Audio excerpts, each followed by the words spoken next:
Why is it, as women, that we do not speak to ourselves the way we speak to others? We do not treat ourselves the way that we treat others. Hello, ladies. Are you self-aware? Are you self-compassionate? Do you talk to yourself the way that you talk to your children or your partner or your family members? Do you show yourself the same kind of love as you do the other people in your life that you love? That self-talk, is it negative? Do you practice trying to turn the negative into positive? If you're finding all of these words, all of these sentences that I'm saying as familiar, then please continue to watch the channel. I'm just bringing a couple of self-reflection, understanding self-values, where your life is at the moment, a little life reassessment. Then please keep watching. Hi ladies, and welcome back to my channel. My name is Heidi and I have been doing 30 days of perimenopause, but I did decide to pivot and do something a little more less educational, if you like, just in a bit like a teacher. So I have spent the last little while thinking about midlife and navigating the changes with grace. But I think if we're realistic, there's nothing really graceful about perimenopause because initially we don't know what's happening to our bodies. There's a lot of confusion, a lot of self-doubt, a lot of anxiety, and all of those things. So I've decided that all the self-help tools that I've managed to find, research, think about that would help me through this change, navigating the changes, and bring it to YouTube, bring it to you ladies. So I've done a bit of self-reflection this week, and I'm going to concentrate on things like self-awareness and self-compassion for this week's video.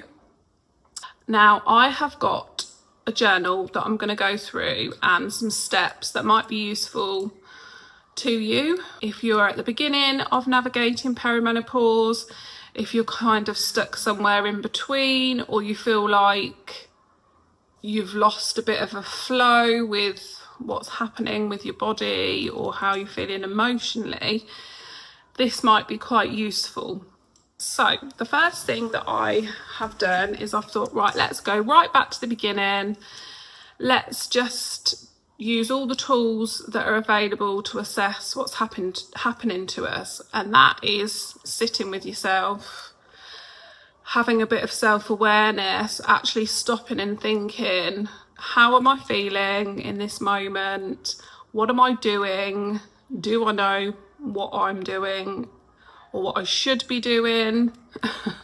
All the questions that sometimes as women we don't stop and think about for long enough, because we've got things to do, we've got a job to do, we've got kids to look after, we've got things to book, other responsibilities, whatever it might be. We never properly sit and think about what we need. And the thing is, if we're not giving ourselves what we need, we can't give other people 100%. We can't give our kids 100%. I mean, how many of you in perimenopause, menopause, have the lack of mental clarity or the brain fog where you can't be available for your children or your partner or family members because your brain just physically won't let you do that? You can't take in what they're saying or what they're expressing, and it feels hard, it feels difficult. It feels almost, when people say, oh, I feel numb, that's kind of where brain fog or lack of mental clarity gets you, because you just cannot concentrate. Okay, so the first thing that I have done is looked at the Wheel of Life and done like a perimenopause edition, if you like. And I've got it here, so I'm going to show you guys. So this is what my Wheel of Life looks like. Now, what I think I'm going to do is pop on the screen somewhere what it looks like so you can be looking at it. But basically, it has lots of different areas of life. So your physical health, your hormonal health, sleep, emotional well-being, spiritual connections, your purpose, your joy, relationships and community, self-care and boundaries, that kind of thing. So I've replotted mine, and the idea is that you number them 1 to 10 and where you think you are in that area.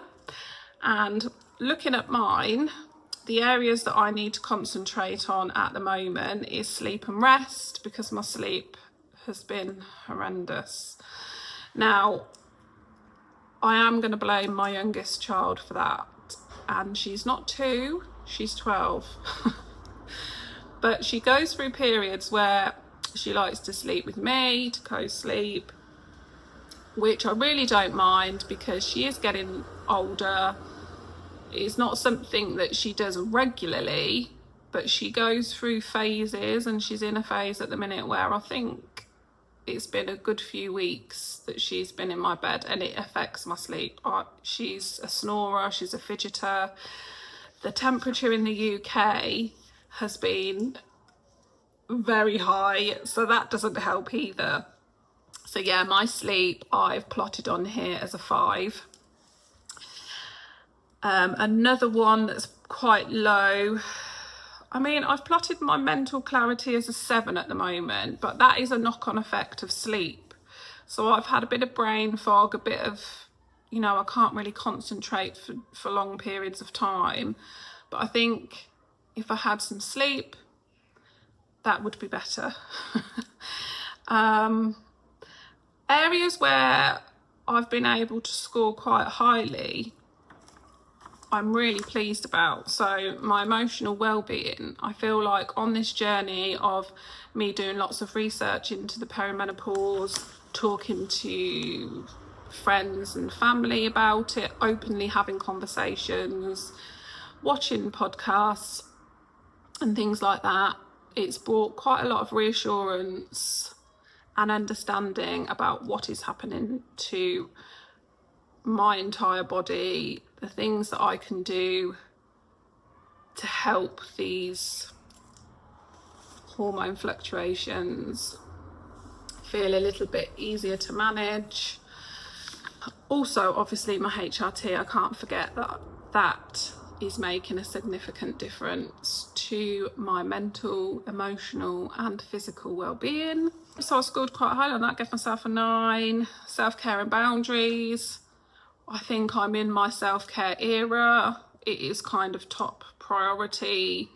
I need to get myself sorted so that I'm available for everyone else that needs me.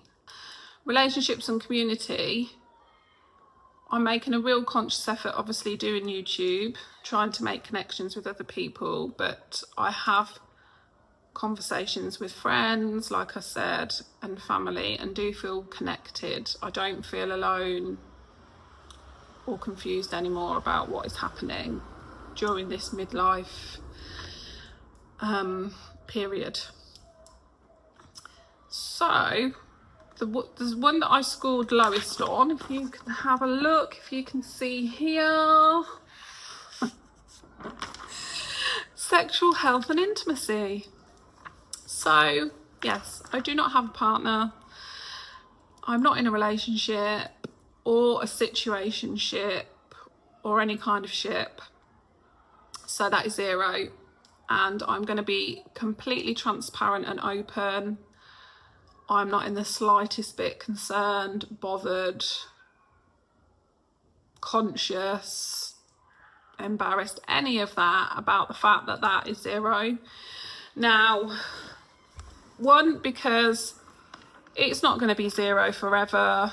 2, it's not a priority of mine to be in a relationship, because actually managing this transition, this, you know, my midlife era has been so emotionally draining, and I have 2 children to look after and to be responsible for, and to be able to provide them with support and guidance. And the thought of having a relationship at this moment in time is just not a thought at all. And that's all we'll say on that. But yeah, no negativity at all. It's just, there's no space, there's no capacity, there's no energy at the moment for that. But I know that that will change eventually. So yes, that's the wheel of life. Now, another thing that I have done is reassess my personal values. So what's important to me in terms of values and life. So our values are our principles or our ideals of what we think is important to us in our personal life. So I did like a little exercise where I'll put these on the screen also to rotate, but listed them out into categories.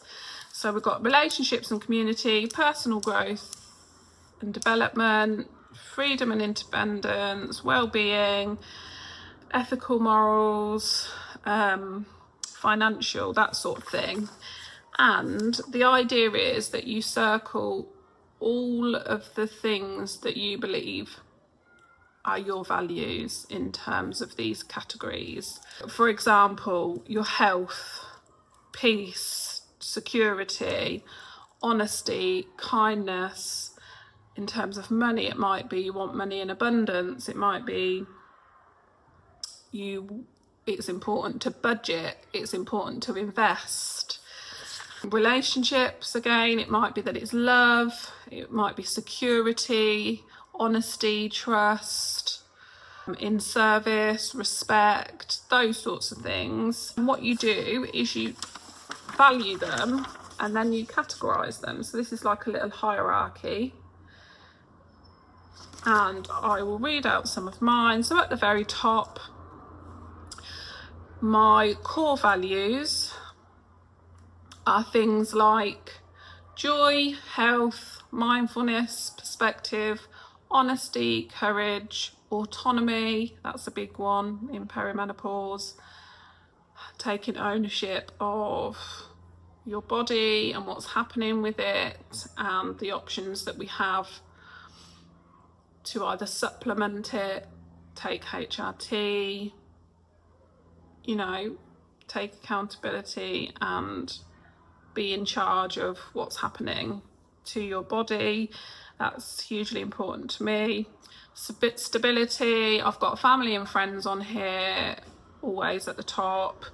Compassion, that is today's topic.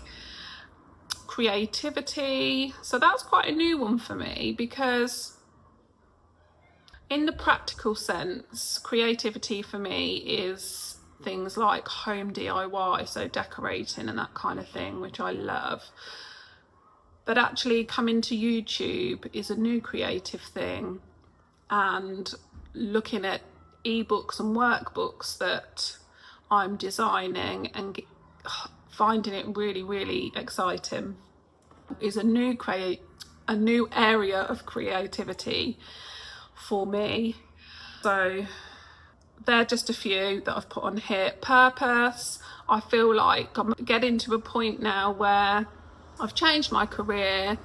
I've decided to commit to studying for my degree in psychology counselling, and it's taken me quite a long time to feel okay with that decision, whether it's the right decision or not, whether it was feasible, all of the things. And it's taken a very long time for me to realise that yes, part of my purpose is to be able to learn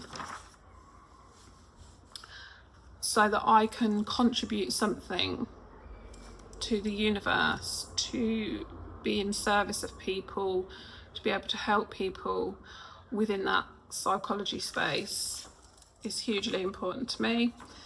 Then I haven't put anything at the bottom, but I've just done this quite quickly because I kind of feel quite happy with my values and know kind of what they are.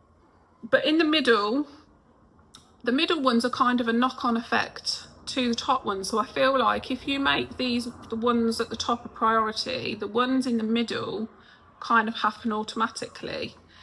So for example, when you feel like you have autonomy over yourself, you feel a sense of peace. So I've put peace in the middle. That's an example.